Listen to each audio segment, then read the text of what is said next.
You know, it's no secret that if you live on a homestead or a small farm, that it's very expensive. Like extremely expensive to live this kind of a lifestyle. And I'm not talking about big ag corporate farms. I'm just talking about small farms, small homesteads.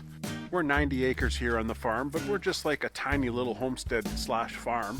You know, we're not producing any major scale of anything. And that pretty much means you need to have several different ways of earning money. One of the things that people like to say is a side hustle.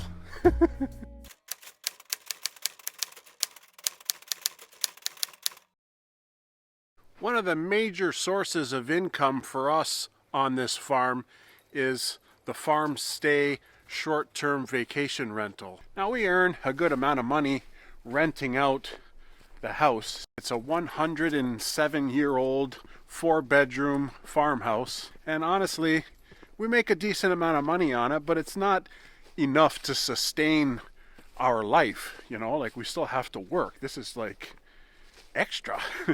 We do hope to expand the rentals on the farm in the future, but that costs a lot of initial investment, you know, a lot of infrastructure on the farm, building the actual buildings, figuring out what you're going to do with laundry, and that's something for a longer term in the future, but we do have a plan for it. Now that all being said, we do have quite a good number of side hustles here on the farm, and a lot of it has to do with our livestock. We raise ducks and geese for meat and eggs. The ducks live in the ducky bunkie here, and the geese live in the goose caboose. And both of these waterfowl, free range in the orchard. It's getting close to the point that they can't free range anymore because of the snow, but we're still okay. Every day I have to go into the goose caboose and go into the ducky bunkie and collect the eggs.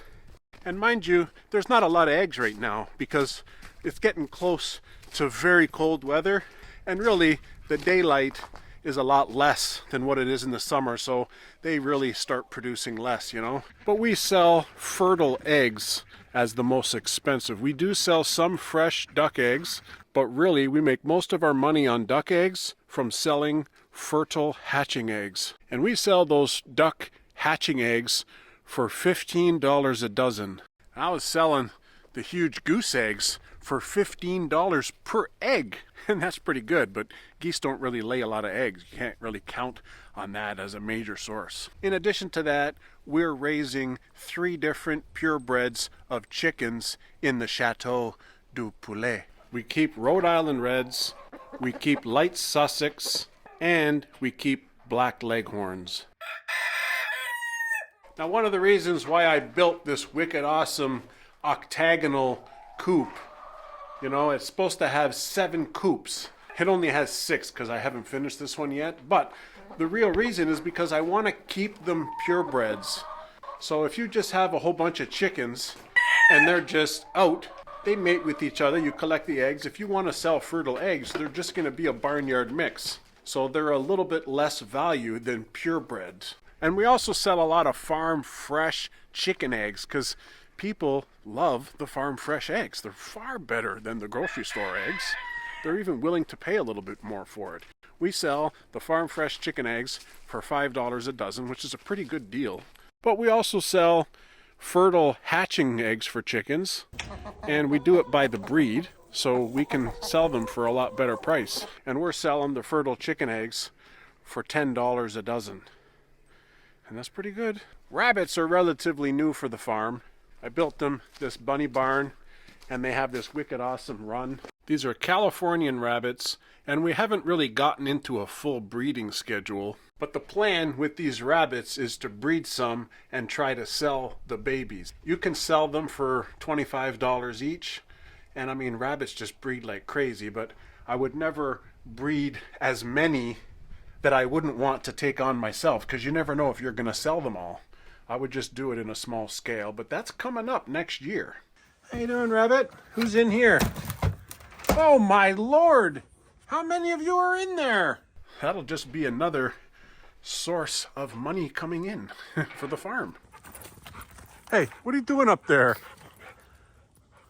Who said you could go up there? Another animal we just got on the farm also are mini pigs.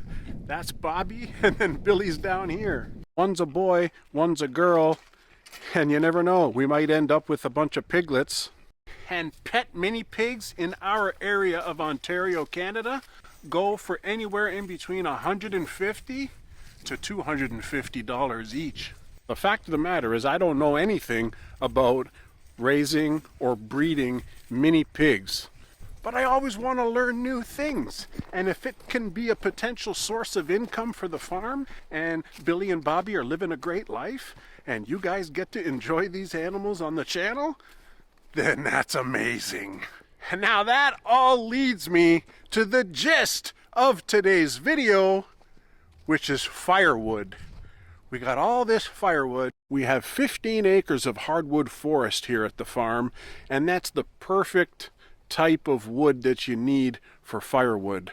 I've been working on a plan, like this is, 2 years ago, 2 years ago, 1 year ago, 1 year ago, and I'm starting this pile this year, and that's left over from a long time ago before we even bought the place. I just need to split that up, and then that'll be also filled up this year. And then I'll have a really good schedule of seasoned firewood at least 2 years before I sell it. Now I went ahead and built myself a little stand. It's just a Mickey Mouse little stand made out of black pipe from the Home Depot. It just gets put together quick by screwing the pipes together with a bunch of elbows and T's. This is 12 inches by 12 inches by 12 inches high. So in essence, it's 1 cubic foot. And we're going to be selling these for $8 each bundle. I'm going to show you today how I'm going to bundle them. You just want to try to fit it in nice so that it becomes kind of a square pack. And I've seen this done by other YouTube channels, so I'm not creating this from scratch. And what I'm doing is just a mixture of bigger type pieces and smaller type pieces. And some of this firewood has been sitting around for a long time, so I know that it's very well seasoned.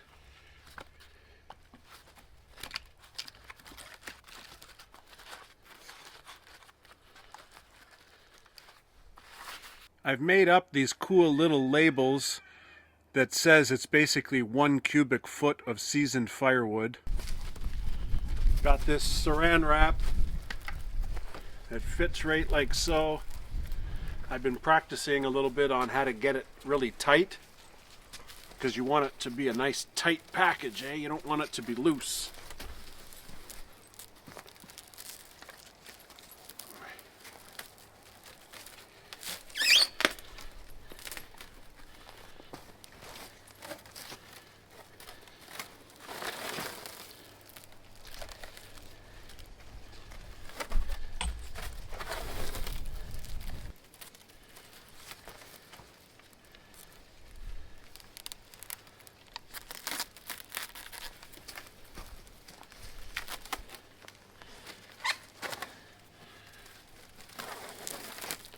I don't really have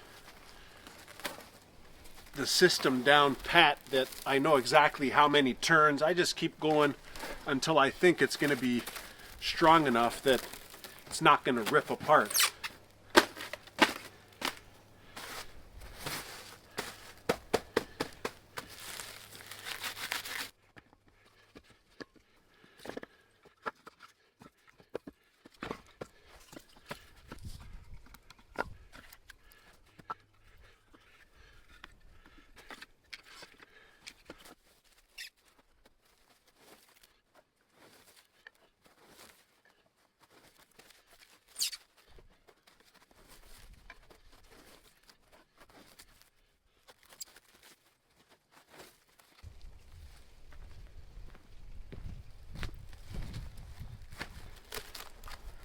I know there are mechanical bundlers out there, but I'm not spending that kind of money right now.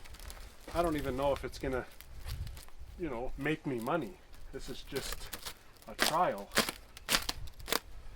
But our price which is $8 Canadian, is a really good price. Anywhere I go, it's a pack that's smaller than 1 cubic foot, and it's like $11, sometimes $10.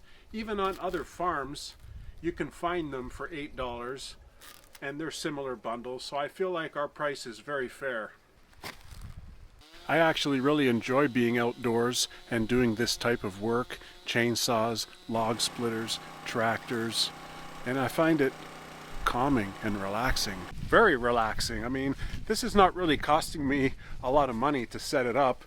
We'll see how much money I can make off of it. I'll give you guys an update as we go way down the road. But I mean, I have all this firewood, and I have the potential to produce more firewood because there's not much going on in the winter.